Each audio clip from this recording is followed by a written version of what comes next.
Sir నార్మల్‌గా heart attack వచ్చిందనుకోండి హ్మ్. థర్డ్ టైమ్ రావద్దు, వస్తే సివియర్ అవుతది అని చెప్పేసని అంటారు. సో, అలానే బ్రెయిన్ స్ట్రోక్ కూడా ఇన్ని టైమ్స్‌కి రావద్దు అని చెప్పేసి అసలు బ్రెయిన్ స్ట్రోక్ రావడానికి మెయిన్ రీజన్ ఏమైంటది సార్?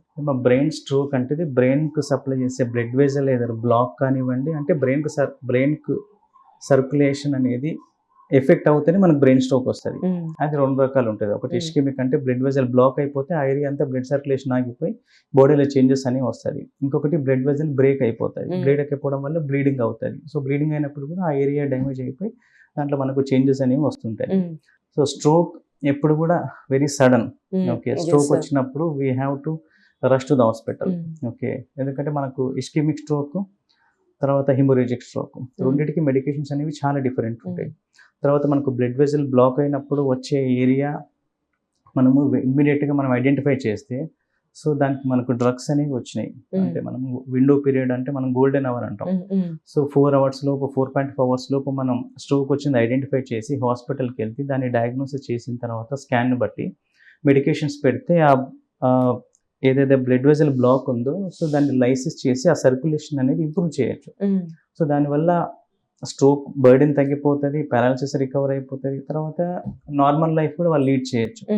బట్ వాళ్ళు డిలే చేయడం వల్ల స్ట్రోక్ అనేది పెరిగిపోయి ఆ ఏరియా డ్యామేజ్ అయిపోయి బాడీలో చేంజెస్ పారాలిసిస్ ఓకే. అట్లా. సో, చేయి కాలు పడిపోతుంటది. కొంచెంమందికి ఇంబాలెన్స్ ప్రాబ్లమ్ ఉంటది. కొంచెంమందికి స్పీచ్ ప్రాబ్లమ్ ఉంటది. డిఫరెంట్ ప్రెజెంటేషన్స్ ఆ ఏరియా ఇన్వాల్వ్‌మెంట్‌ని బట్టి వాళ్ళ బాడీలో చేంజెస్ అనేవి పర్సిస్టెంట్ అయిపోతుంటాయి. సో, దానివల్ల వాళ్ళ లైఫ్ అంతా కూడా డిస్టర్బ్ అయిపోతుంటది. ఓకే. అంటే ఇప్పుడు బ్రెయిన్ స్ట్రోక్ వచ్చిన తర్వాత ఒకవేళ ట్రీట్మెంట్ తీసుకున్న తర్వాత ఎటువంటి జాగ్రత్తలు తీసుకోవాల్సొస్తది సార్? ఒకసారి బ్రెయిన్ స్ట్రోక్ వచ్చిన తర్వాత నెక్స్ట్ వచ్చే ఛాన్సెస్ అనేవి చాలా ఎక్కువుంటాయి. అది పర్ ఇయర్ అనేది ఆ రిస్క్ అనేది పెరుగుతూ ఉంటది. అట్లా ఫస్ట్ మనకు బ్రెయిన్ స్ట్రోక్ వచ్చిన తర్వాత దాన్ని ఫస్ట్ ఐడెంటిఫై చేయాలి. అంటే రీజన్స్ కారణాలు ఏంటివి? అది యంగ్ వాళ్ళలో వస్తుందా? తర్వాత ఏజ్డ్ వాళ్ళలో వస్తుందా అనేది చూసుకుంటాం. యంగ్‌లో కొంత డిఫరెన్స్ ఉంటది కారణాలు. తర్వాత ఏజ్ వలన కొంత డిఫరెన్స్ ఉంటది. కామన్‌గా మనం చూసేది ఏజ్డ్ పీపుల్. అంటే మోర్ దాన్ 55, 60 ఇయర్స్ తర్వాత చూస్తుంటాం. వాళ్ళకి ఎందుకంటే వాళ్ళకు బీపీ ఉంటది, షుగర్ ఉంటది, కొలెస్ట్రాల్ ఉంటది, తర్వాత హార్ట్ ప్రాబ్లమ్స్ ఉంటాయి, తర్వాత ఒబేసిటీ ఉంటారు, తర్వాత స్మోకింగ్ అలవాటు ఉంటది, ఎక్సెసివ్ ఆల్కహాల్ ఉంటది. సో, ఆ కండిషన్స్ నుంచి వస్తది కాబట్టి వాళ్ళకు ట్రీట్మెంట్‌తో పాటు ఇవన్నీ కండిషన్స్ ఇవన్నీ కూడా వాళ్ళు ట్రీట్ చేసుకోవాలా. అట్లా. సో, బీపీని కంట్రోల్‌లో పెట్టుకోవాలా, షుగర్ కంట్రోల్‌లో పెట్టుకోవాలా, కొలెస్ట్రాల్ కంట్రోల్‌లో పెట్టుకోవాలా, స్మోకింగ్ ఉంటే స్టాప్ చేయాలా, ఆల్కహాల్ కంట్రోల్ చేసుకోవాలా, ఇంకేదైనా హార్ట్ ఇష్యూస్ ఉంటే దాన్ని మేనేజ్ చేస్తుండాలి. ఏమైనా ఇక్కడ బ్లాక్స్ ఉన్నాయనుకుంటాం కరోటిడ్, సో, అవి రెక్టిఫై చేసుకుంటుండాలి. అవి చేస్తూ ప్లస్ స్ట్రోక్ మళ్ళీ రాకుండా ఉండడానికి మెడికేషన్స్ ఉంటాయి. బ్లడ్ థిన్నర్స్ యూజ్ చేస్తాం. సో, అవి లైఫ్ లాంగ్ యూజ్ చేయాల్సి ఉంటది కొన్ని కండిషన్స్‌ని బట్టి. ఓకే. పెడితే మళ్ళీ స్ట్రోక్ రాకుండా ఉంటది. బట్ యంగ్ పేషెంట్స్‌లో ఏంటంటే కొంచెం డిఫరెంట్ కండిషన్స్ ఉంటాయి వాళ్ళకు. వాళ్ళలో కూడా స్మోకింగ్, ఆల్కహాల్ కామన్. తర్వాత వాళ్ళకి కొంచెం డ్రగ్స్ అలవాట్స్ ఉంటాయి. హెరాయిన్, కొకేన్ అవి బ్లడ్ వెసల్స్‌ని బ్లాక్ చేస్తుంటాయి. తర్వాత కొన్ని వాస్కులర్ కండిషన్స్ ఉంటాయి. ఇన్‌ఫ్లమేటరీ కండిషన్స్ ఉంటాయి. దాన్ని వాస్కులైటిస్ అంటాం. ఇంకా కొంచెంమందికి కనెక్టివ్ టిష్యూ డిసార్డర్స్ ఉంటాయి. కొంచెంమందికి బ్లడ్‌లో కొంచెం కోయాగులేషన్ ప్రాబ్లమ్స్ ఉంటాయి. ఇవి యంగ్‌లో చూస్తాం. అంటే లెస్ దాన్ 40, 45 ఇయర్స్ లోపు ఈ కండిషన్స్ ఎక్కువ చూస్తుంటాం. సో, ఇవి ట్రీట్మెంట్ స్ట్రోక్ మెడికేషన్‌తో పాటు ఇవన్నీ కూడా మనం కంట్రోల్ చేసుకోవాలి. లేకపోతే మళ్ళీ వాళ్ళకు షూటప్ అయిపోతాయి. ఒకసారి బ్రెయిన్‌లో ప్రాబ్లమ్ వచ్చినప్పుడు ఈ ప్రాబ్లమ్స్ ఉన్న వల్ల బ్రెయిన్ ఒక్కటే కాదు. సో, లివర్, కిడ్నీస్, హార్ట్ ఇవన్నీ కూడా ఎఫెక్ట్ అవుతుంటాయి. సో, కాబట్టి మనం వెంటనే ప్రాబ్లమ్‌ని ఐడెంటిఫై చేసి బ్రెయిన్‌కి సంబంధించిన మెడికేషన్‌తో పాటు ఈ వ్యాధికి సంబంధించిన మెడికేషన్స్ పెడితే మిగతా ఆర్గాన్స్ కూడా ప్రొటెక్ట్ అవుతాయి. ఓకే.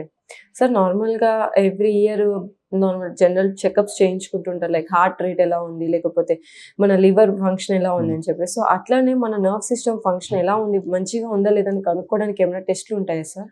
అట్లా స్పెసిఫిక్‌గా ఇప్పుడు మన బాడీ‌కి అంటే నర్వస్ సిస్టమ్ ఏదన్నా ప్రాబ్లమ్ రావాలంటే దానికి ఏదో ఒక రీజన్ అనేది ఉండాలి. అట్లా అంటే ఏదైనా మెడికల్ ప్రాబ్లమ్ కానివ్వండి, తర్వాత హ్యాబిట్స్ కానివ్వండి, ఏదైనా ఇన్ఫెక్షన్స్ కానివ్వండి, డ్రగ్స్ కానివ్వండి, ఏదో ఒక ప్రాబ్లమ్ వల్లనే నర్వస్ సిస్టమ్ అనేది ఎఫెక్ట్ అవుతది. సో, రెగ్యులర్ చెకప్‌ల కొన్ని ప్రాబ్లమ్స్ ఇప్పుడు షుగర్ ఉందనుకోండి, డయాబెటిక్. సో, వాళ్ళలో షుగర్ కంట్రోల్ లేకపోతే నర్వస్ ప్రాబ్లమ్ వచ్చేస్తది. అట్లా. సో, చాలా వాటికి హార్ట్ ప్రాబ్లమ్‌కు బ్రెయిన్ స్ట్రోక్ కూడా డయాబెటిక్ అనేది వన్ ఆఫ్ ద రీజన్. తర్వాత అలాగనే కొలెస్ట్రాల్ అనుకోండి, తర్వాత హైపర్ టెన్షన్ అనుకోండి. సో, ఇవన్నీ కూడా మనం చెక్ చేస్తుండాలి.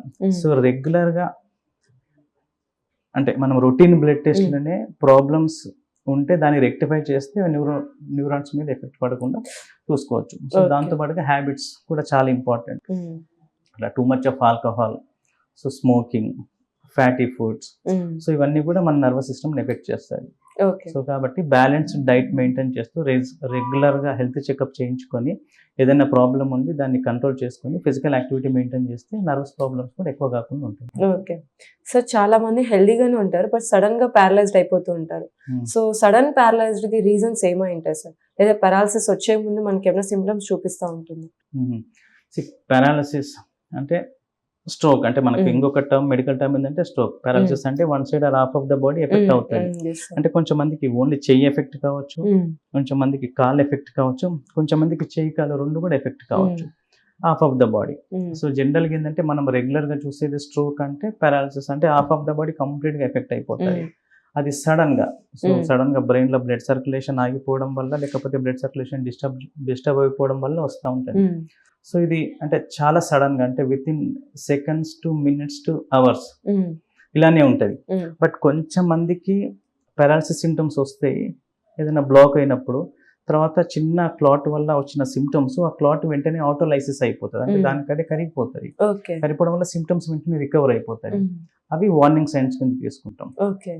అట్లా ఇప్పుడు కొంతమందికి సడన్ గా చేయకాలు పడిపోయి విత్ ఇన్ మినిట్స్ లో రికవర్ అయింది అనుకోండి, మళ్ళీ వాళ్ళకు ఫర్దర్ గా మళ్ళీ వీక్నెస్ వచ్చే ఛాన్సెస్ ఉంటాయి. అంటే దట్ లీడ్స్ టు స్ట్రోక్.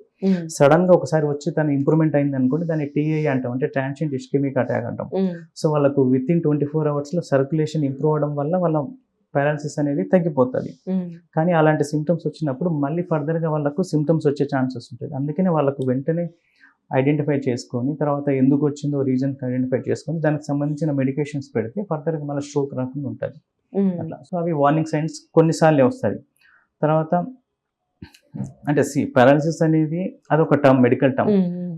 కానీ ఇప్పుడు మన బ్రెయిన్ ప్రతి ఏరియా కూడా ఏదో ఒక ఫంక్షన్ అనేది ఉంటుంది.